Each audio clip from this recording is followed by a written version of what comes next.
Apakah teman-teman sering mendengar istilah lebih baik menyesal membeli daripada menyesal tidak membeli? Padahal kita bisa loh mencegah adanya penyesalan yang datang di kemudian hari gara-gara kita membeli barang yang salah.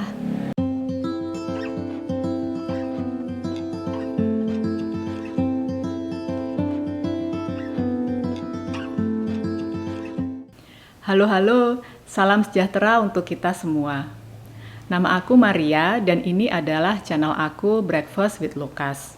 Di channel ini aku suka membahas topik seputar minimalism, gaya hidup sederhana dan bersahaja. Di video kali ini aku ingin sharing bagaimana caranya aku bisa berhenti untuk melakukan pembelanjaan yang impulsif atau pembelanjaan yang tidak direncanakan. Beberapa tips yang akan aku sampaikan ini berhasil di aku, namun bisa jadi tidak berhasil di kalian.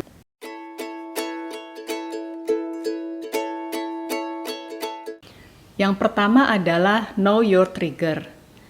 Identifikasi dan kenali pemicunya. Sebelum punya anak, aku sempat tinggal sendiri di rumah ini. Karena suamiku waktu itu sekolah di Australia selama sekitar 2 tahun. Senin sampai Jumat, aku bekerja. Nah, ketika tiba weekend, Sabtu dan Minggu, terkadang aku mulai merasakan kebosanan. Jadi, pemicuku saat itu adalah rasa bosan. Untuk menghilangkan rasa bosan itu, kadang aku akan pergi keluar rumah. Entah itu jalan-jalan ke mall atau janjian sama teman untuk makan, sekedar ngopi-ngopi.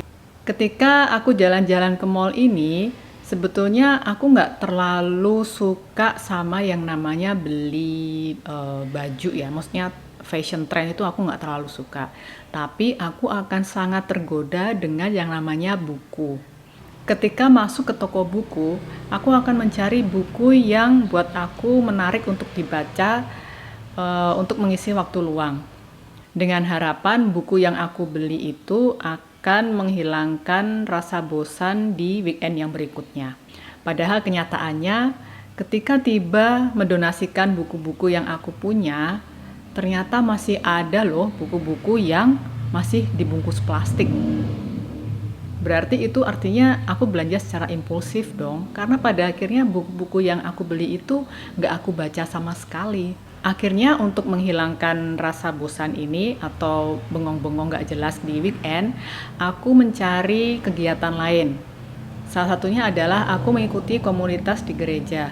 Paling tidak seminggu sekali sekitar 1-2 jam aku bisa datang ke komunitas itu untuk bertemu teman-teman baru, untuk berbagi pengalaman dan wawasan. Tips yang kedua adalah unfollow akun penggoda dompet.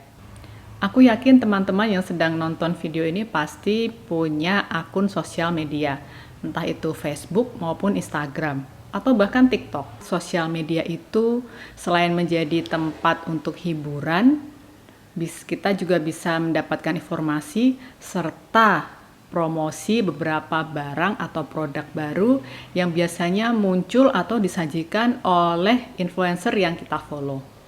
Nggak masalah kalau misalnya teman-teman itu bisa tahu mana yang perlu dibeli dan mana yang nggak perlu dibeli. Aku mulai dengan perlahan.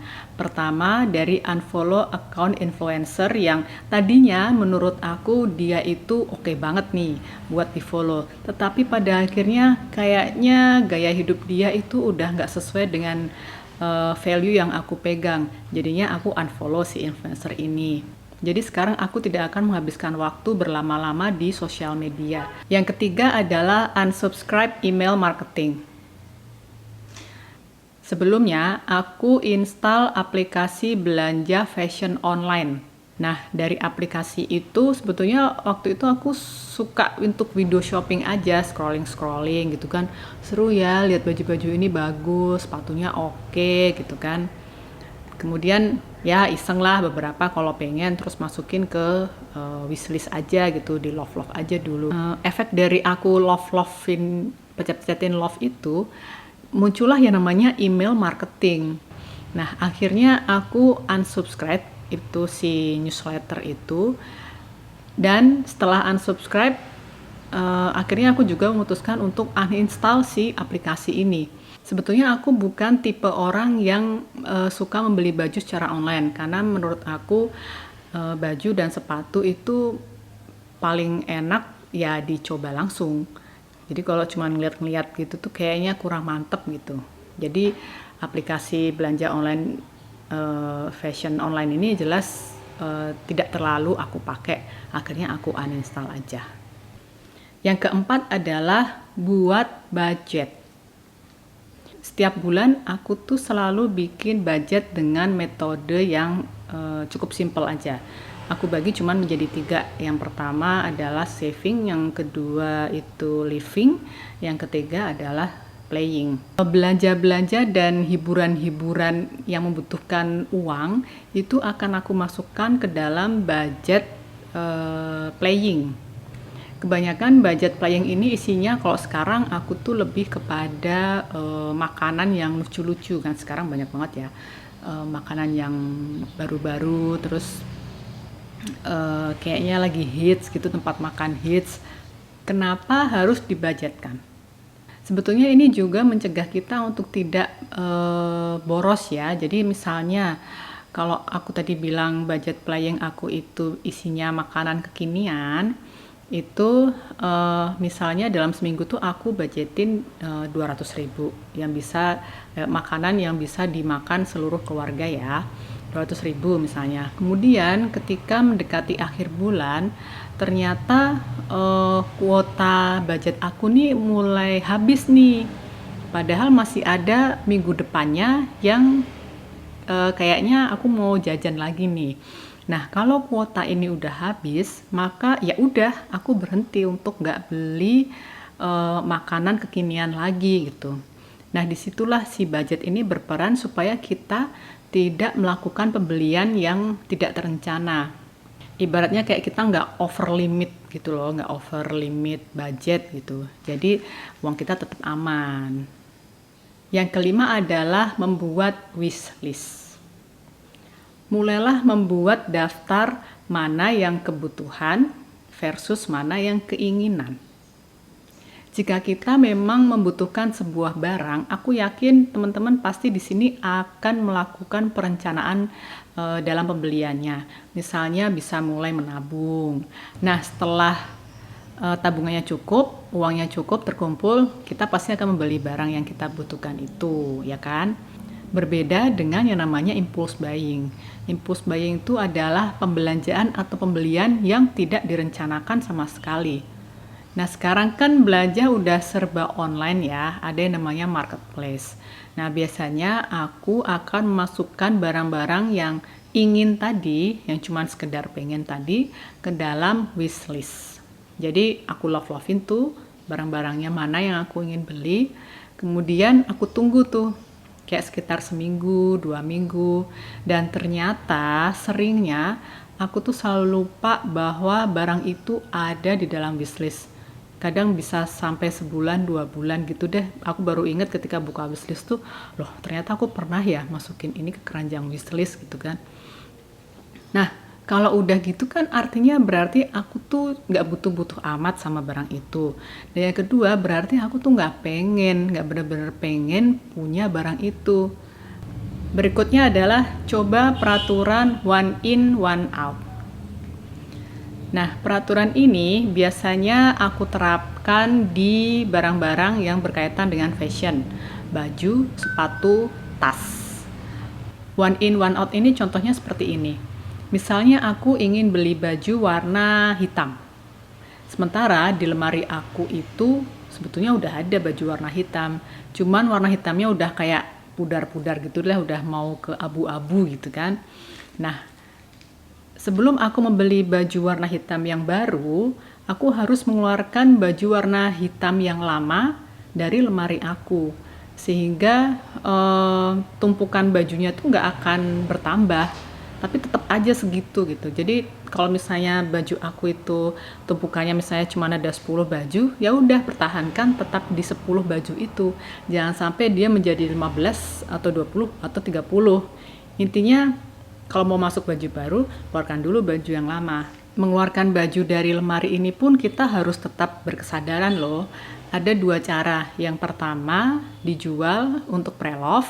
Yang kedua, bisa didonasikan. Jika baju yang lama ini belum keluar dari lemari kita belum boleh nih beli baju yang baru ini. Jadi si baju lama harus keluar dulu, baru deh baju baru masuk. Berikutnya adalah lakukan riset. Riset ini ibaratnya kayak kita bikin list pro dan kontra apabila kita membeli sebuah barang. Nah, biasanya di riset ini aku akan menanyakan beberapa pertanyaan. Yang pertama adalah, apakah aku akan menggunakannya dalam waktu yang lama atau aku akan sering menggunakannya. Biasanya barang-barang seperti ini tuh adalah barang-barang rumah tangga, kayak peralatan dapur atau peralatan beberes rumah. Itu aku akan bertanya pertanyaan seperti ini dulu.